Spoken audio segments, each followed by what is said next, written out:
और जब वो अपना हाथ उठाते हैं, उंगली अल्लाह की तरफ इशारा करते हैं, कहते हैं अल्लाह हमारे साथ है, और उसके साथ ही लोगों में एक अपना जोशो खरोश बढ़ जाता है, वहाँ पे नारेबाजी शुरू हो जाती है। लोगों का जोशो खरोश किसी सूरत कम नहीं हो रहा है, जोशो खरोश उनका बढ़ता ही चला जा रहा है, और वो इनके साथ हरदम है।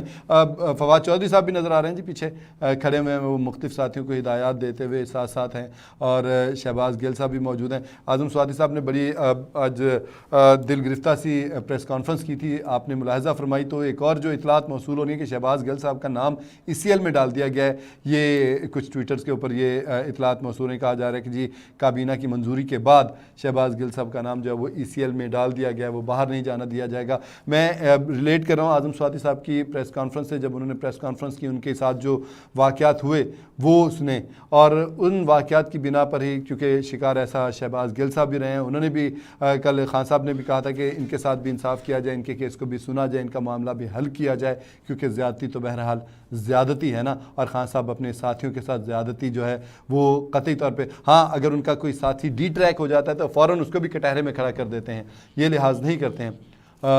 वहाँ पे खिताब शुरू होने लगा है, जैसे ही खिताब शुरू होगा मैं आपको ले जाऊँगा।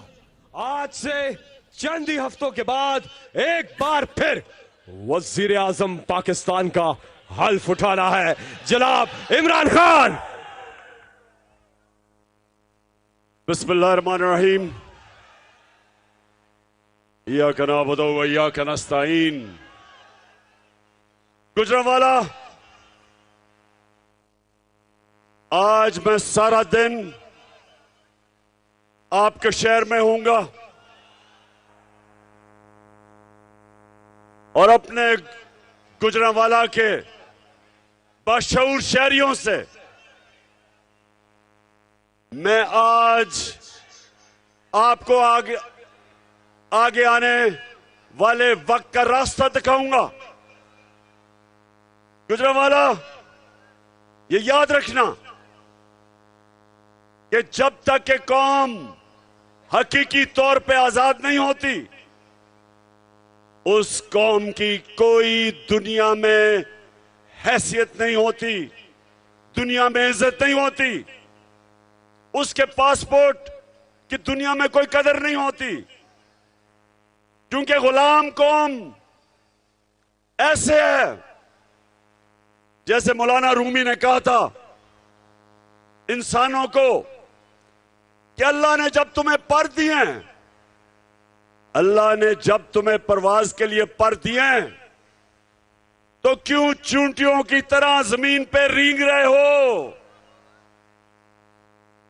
जो कौम गुलाम होती है वो कीड़े मकोड़ों की तरह रहती है, उनके हकूक नहीं होते, उनके लोगों की इज्जत नहीं होती। आजम स्वाति जैसे लोग, सेनेटर, उनके ऊपर जुल्म और तशद्दुद होता है। आम आदमी थाने और कचहरी में रुलता है, उसको बुनियादी हुकूक नहीं होते, क्योंकि वो गुलाम होते हैं। उनके फैसले बाहर से स्क्रिप्ट मिलती है कि आपने रूस से तेल नहीं लेना, क्योंकि सस्ता तेल मिल रहा है हिंदुस्तान को रूस से, लेकिन गुलामों को इजाजत नहीं, पाकिस्तानियों को, कि सस्ता तेल रूस से लेके महंगाई कम करें, क्योंकि गुलाम है। जो हुक्मरान है वो फैसला करने से पहले अमेरिका से NOC लेते हैं कि सर हम ये कर सकते हैं, तेल ले सकते हैं या नहीं। तो मैं गुजरांवाला आपके पास आज सारा दिन आपको एक चीज बताऊंगा कि अल्लाह ने हमें कैसे आजाद किया है। जब अल्लाह कहता है, जब अल्लाह के सामने अब दावा करते हैं ला इलाहा इल्लल्लाह, अल्लाह तेरे सिवा किसी के सामने नहीं हम झुकते, ये दावा है आजादी का। और जब फिर हम किसी सुपर पावर के सामने घुटने टेकते हैं, मेरी नजर में ये शिर्क है। जब एक किसी पाकिस्तानी शहरी को तशद्दुद होता है उस पे, जो आजम स्वाति शहबाज गिल पे हुआ, जो अरशद शरीफ को मुल्क छोड़ना पड़ा और कत्ल किया, शहीद किया उसको, क्योंकि वो हक और सच पे खड़ा था। ये गुलामों कौमों में होता है, आजाद कौमों में ये नहीं होता। आजाद कौमों के हुकूक होते हैं, शहरियों का अदालतें उनके बुनियादी हुकूक की हिफाजत करती हैं। और दूसरी चीज, गुजरावाला, मैं वो पाकिस्तानी हूं जिसने अपने मुल्क को टूटते देखा था। ईस्ट पाकिस्तान हमारे से अलहदा हुआ था। मैं ईस्ट पाकिस्तान अंडर 19 का मैच खेलने गया। हमें पता ही नहीं था कि वहां कितना गुस्सा है ईस्ट पाकिस्तान के लोगों को। क्यों गुस्सा था? क्योंकि उनकी जो सबसे बड़ी जमात, जो पाकिस्तान की सबसे बड़ी जमात, वो ईस्ट पाकिस्तान से थी। वो इलेक्शन जीत गए थे, लेकिन ईस्ट पाकिस्तान के लोगों को गुस्सा यह था कि जो उनका हक था, जो मैंडेट था, वो नहीं दिया जा रहा था। क्यों नहीं दिया जा रहा था? क्योंकि यहां एक सियासतदान, उसने साजिश की अपनी कुर्सी के लिए। उसने ईस्ट पाकिस्तान की पार्टी जो इलेक्शन जीत गई थी, उनको हक नहीं दिया कि जो उनका हक था कि जब इलेक्शन जीते तो उनको क़यादत करनी चाहिए थी।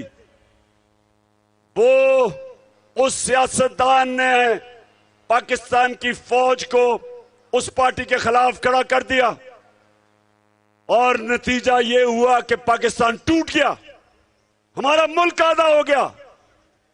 आज फिर ये जो लंदन में बैठा हुआ भगोड़ा है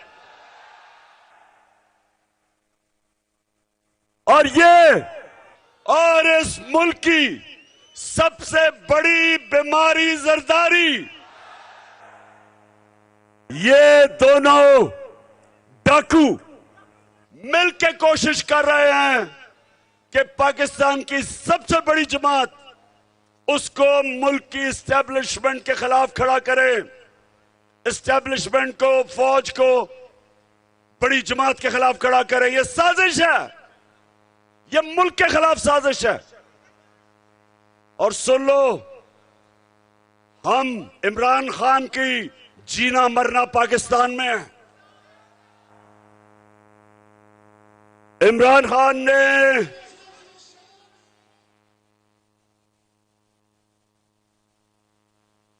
सुन लो गौर से, मेरे ऊपर कोई 30 FIR काट चुके हैं, दहशतगर्दी का केस मेरे ऊपर कर चुके हैं। मेरे ऊपर वो एक इनका शरीफ खानदान का घर का पालतू नौकर, चीफ इलेक्शन कमिश्नर, वो अलहदा मेरे पे केस कर रहा है। उसको तो खैर मैंने अदालत के अंदर लेके जाना है और 10 अरब का हर्जाना करूंगा इस बदनीयत आदमी के खिलाफ। ये सब मिलके, ये सारे मिलके एक इनका मकसद है कि किसी तरह ये चोर ऊपर मुसल्लत हो जाएं और पाकिस्तानी फौज को टाकरा करवाएं। पाकिस्तान की सबसे बड़ी जमात और वाहिद जमात जो एक फेडरल पार्टी है, जो मुल्क को इकट्ठा रख सकती है, इनकी तो खानदानी जमातें सुकड़ के छोटी छोटी जमातें रह गई हैं। ये तो थोड़ी, मैं चैलेंज करता हूं कि जब भी नवाज शरीफ तुम वापस आओ और इलेक्शन लड़ो, मैं चैलेंज करता हूं, तुम्हारे हलके में जाके तुम्हें हराऊंगा।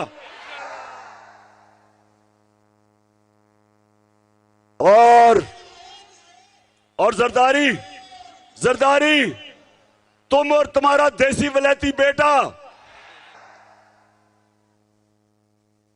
जो अंग्रेज की तरह उर्दू बोलता है, बारिश आता है तो पानी आता है। 14 साल में उर्दू नहीं सीख सका। मैं सिंध आ रहा हूं, मुझे जरा इधर से फारग होने दो। जरदारी तुम्हारे पीछे मैं सिंध आ रहा हूं, तैयारी कर लो। सिंध के लोगों को सबसे ज्यादा आजादी की जरूरत है, सबसे ज्यादा जुल्म सिंध के लोगों के ऊपर है। तो इंशाअल्लाह हम वो जमात है और मैं वो सियासतदान हूं जिसने मुल्क से बाहर नहीं भागना। मैं नवाज शरीफ नहीं हूं कि हर वक्त जब उसके ऊपर कोई केस होता है पहले मुशर्रफ के घुटने गोडे पकड़ के एनआरओ लेके बाहर भाग गया, फिर एनआरओ लेके वापस आया, फिर यहां डाके मारे, फिर जब वक्त आया एहतसाब का फिर इसने अपने रिजल्ट जो इसके मेडिकल रिजल्ट थे उनमें भी धांधली की और उसके बाद बीमार करके फिर बाहर भाग गया। और आप इंतजार कर रहे हैं कि जनाब बड़े ताकतवर एस्टेब्लिशमेंट से इसको एनआरओ मिलेगा और ये वापस आ जाएगा, जिस तरह मनी लॉन्ड्रर इसहाक डार वापस आ गया। नवाज शरीफ, तुम सब, मैं अपनी सारी कौम को आज कह रहा हूं कि इंशाल्लाह हम सब मिलके डाकू नवाज शरीफ का इस्तकबाल करेंगे और सीधा एयरपोर्ट से तुम्हें अडयाला जेल लेके जाएंगे। और मेरी कौम सुन लो, ये वक्त है अपने आप को हकीकी तौर पे आजाद करना और आजाद हम करेंगे इंसाफ के जरिए। हम इस मुल्क में कानून की बारादस्ती के लिए जंग लड़ते रहेंगे, इंसाफ के लिए जंग लड़ेंगे ताकि कानून के सामने सब एक बराबर हो। ये नहीं कि बड़ा डाकू मुल्क लूट जाए, पैसा बाहर ले जाए और उसको एनआरओ मिल जाए और बेचारा है छोटे लोग, गरीब लोग, महंगाई, बेरोजगारी में, मजबूरी में वो चोरी करे तो जेलों में गल सड़ रहे हो। हजरत अली रज़ियल्लाहु ताला ने फरमाया था कुफर का निजाम चल जाएगा लेकिन जुल्म और नाइंसाफी का निजाम नहीं चल सकता। पाकिस्तानियों, यह निजाम नहीं चल सकता। इसको बदल के लिए हमने इसको बदलना है। जब कहते हैं कि कौन बचाएगा पाकिस्तान, इमरान खान नहीं बचाएगा, आप बचाएंगे पाकिस्तान को। आप मेरे साथ मिलकर इस मुल्क को आजाद करेंगे और आजादी, सुन लो, नबी सल्लल्लाहु अलैहि वसल्लम ने मदीना की रियासत में इंसानों को आजाद किया था सबसे पहले अदल और इंसाफ कायम करके। अदल और इंसाफ इंसानों को आजाद करता है, नहीं तो इंसान चूंटियों की तरह जमीन पर रेंगते हैं। ऊपर परवाज नहीं होती इंसानों की जो गुलाम हो, जिधर इंसाफ ना हो। अल्लाह ने बार बार कुरान में हुक्म किया कि मेरी जमीन पे इंसाफ कायम करो।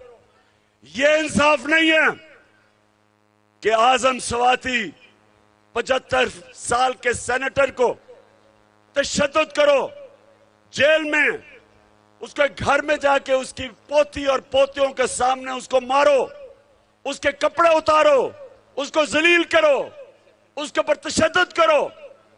आज सारे आजम स्वाति की प्रेस कॉन्फ्रेंस अपने मोबाइल फोन पे देखो, देखो उससे क्या जुल्म हुआ है। और चीफ जस्टिस साहब, मैं पाकिस्तानी कौम के सामने खड़ा होकर आपसे मैं अपील कर रहा हूं, अल्लाह ने आपको बहुत बड़ी जिम्मेदारी दी है। चीफ जस्टिस ऑफ पाकिस्तान का मतलब कि जिम्मेदारी आपकी कि आप आजम स्वाति, शहबाज गिल, जमील फारूकी जैसे लोगों को, आपका काम है इनको इंसाफ देना। केसेस पड़े हुए सुप्रीम कोर्ट में, बुलाए उन लोगों को और कहे कि आजम स्वाति के घर जो कैमरे लगे हुए थे, उन कैमरों में सब पता क्या हो रहा था, क्यों वो एजेंसी के लोग वो कैमरे उतार के ले गए। ऑर्डर दे उनको वापस लेके आए कैमरे, शक्लें पहचाने उन लोगों की। ये सरकारी नौकर नहीं, ये मुजरिम है जिन्होंने उनको मारा, घर में आके पोती और पोतियों के सामने उनको मारा, एक सेनेटर को मारा। और वो क्या कह रहा था, उसकी आजादी राय है, उसको पाकिस्तान का आईन इजाजत देता था। वो कोई मुल्क दुश्मन नहीं था, वो कोई गद्दार नहीं था, वो कोई दहशतगर्द नहीं था। तो मैं चीफ जस्टिस साहब, ये जो हमारी हकीकी आजादी की तहरीक है, हम आपके तरफ और पाकिस्तान की अदलिया की तरफ देख रहे हैं, सारी कौम देख रही है कि आपने इस मुल्क में कानून की बालादस्ती कायम करनी है। अब आपने सब ने मेरे साथ खड़े होकर हल्फ लेना है, आपने सब अपना हाथ उठाना है और ऊंचा मेरे बाद फैसल आगे बोलेगा, आपने सब ने ऊंची आवाज में बात करनी है। जी शुरू करते हैं। बिस्मिल्लाहिर्रहमानिर्रहीम। हम हल्फ उठाते हैं कि हम पाकिस्तान के आइन की हमेशा पासदारी करेंगे। हम कभी भी अल्लाह के सिवा किसी के सामने नहीं झुकेंगे और हम हकीकी आजादी के इस जिहाद में आखिर तक इमरान खान के साथ जद्दोजहद करेंगे। अल्लाह हम सबका हामी और नासिर हो, आमीन। लाजिम है कि हम भी देखेंगे, हम देखेंगे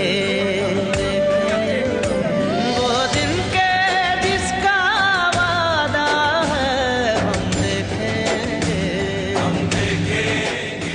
वो दिन।